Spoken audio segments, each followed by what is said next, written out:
So a final session. Hello, this is Nanama Pokwatete, your fund manager. This is the third session on our tutorials on why investing matters. Just to recap on the previous session, I talked about stocks, shares, bonds, property, and the various types of assets that you could have. So with shares and stocks, your reward is dividends and capital gain. With property, you could gain from the property moving up and down. Bonds, you could have you could retain the value on the bonds, on the coupon on the bonds. And then we also talked about the considerations you need to have before investing. So you need to think about your attitude to risk, you need to think about diversification, and you need to look at certain efficient investments.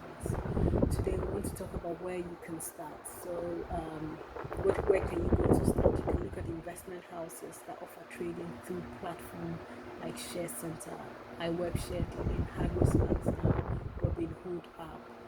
You could also buy units in funds. So there's loads and loads and loads of funds. So funds can be actively managed or passively managed. Actively managed is a fund manager who's actually looking at the who's actually managing the funds, looking at where to put the money, where to pull out of.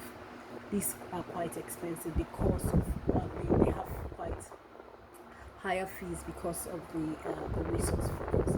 And there's the passive funds where they're not actively managed, and probably they're tracking some indices or some metrics, and they're much more have a much lower cost. You could also trade in digital currency. There's Bitcoin, which is a big deal. I don't have some myself, but hopefully it's something that we'll look at in the future. You could also buy into property, which is safe and secure. Obviously, it does lock up your money, and it's quite capital intensive. But then property from the beginning of time, it's always a sure guarantee of where to put your money. You could look at bonds, which are debts in companies, or treasury bills again, which are debts, sovereign debts. Even with that one, you can trade it. There's some bonds where you can trade it and redeem your money quite quickly. You could trade in funds, exchange traded funds, as I said previously. So in the UK, you've got so many. You've got Hargreaves, you've got iWeb, you've got Share Center. In Ghana, you've got DataBank, NTC. In the US, there's so many fund houses. There's so many, and there's so many apps now that you can also look at. So this ends the first session. I also want to look at where to find information. So typically, to invest in a particular company, where do you find information? Typically, if you go to the company's website under investor relations, you find all their financials.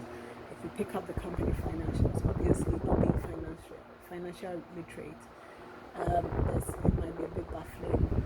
You could go into the accounts, read their P&L, read their balance sheet, try and understand what the history is like, what the trend is like. But then it's also quite important to look at the strategic reviews. What are the management saying? What are their views on what the past year has been? And then where do they think the future lies? You can glean a bit. Obviously, it might not give you all the information, but it just gives you an idea of what's happening. You also need to look at what the competitors are doing. Are competitors performing better than the company you are looking at, or are competitors performing worse off? And then you need to understand why. You might not find all the answers, but again, it just gives you a view on something. You could also, read analyst news. So there are some analysts who provide information on these companies. Most of the focus is on the FTSE 100, the FTSE 350, but then you can glean as much as possible. Company websites who might have some news, they might have some disclosures that they need to make to the stock exchange, or disclosures as part of being a listed company. This might also give you some insight into what's happening in the company. You can also read up on the management and find out what they're doing, or it just can give you an insight into what's happening. Just any view can help form your views about the company. There are also some dedicated publications and media focused on investments and companies where you can find out. I'll end here for today, and we shall continue next time. Thank you very much. Any questions or contributions, do send to amapokS1982@gmail.com. Thank you.